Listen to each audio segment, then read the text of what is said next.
Prologue. This is the story of a family, a mother and father and their two young children, who became trapped in Hitler's Germany. They managed eventually to leave that country for Holland, where they were soon again caught in the Nazis' web, and their situation grew even more serious.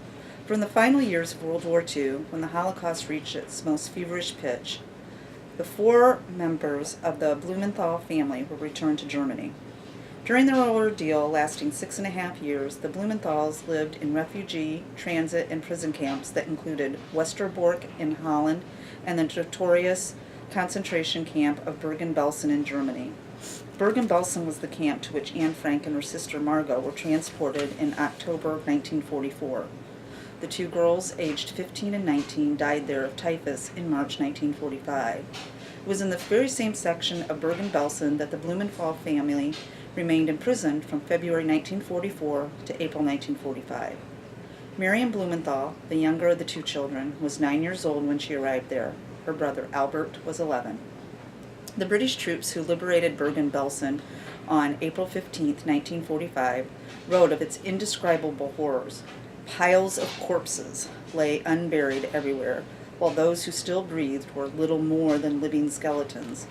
The entire camp population was infested with lice. Those prisoners who had not already succumbed were the dying victims of typhus and other epidemic diseases, starvation, exposure, and neglect. The Blumenthals, however, were not among the deeply suffering prisoners who might have benefited from the British capture of Bergen-Belsen on April 15th. 6 days earlier, they had been marched to the camp's loading platform and placed aboard a train of cattle cars headed east in the direction of the dreaded Auschwitz extermination camp. For 2 weeks, the death train, so named for the many passengers who died of typhus, made its tortuous way across Nazi Germany.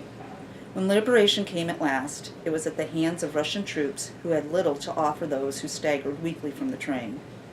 As a grown woman, Marianne Blumenthal-Lesen recalls the events that shaped her youth.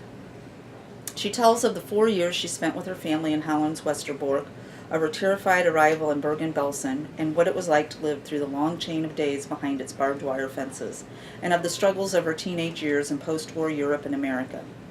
Invaluable details and documentations have also been supplied by her mother, Ruth Blumenthal-Mayberg, and her brother, Albert Blumenthal. The inner strength and enduring spirit of the members of this family make it possible for all of us to become witnesses to an evil that, sadly, must remain forever in human memory.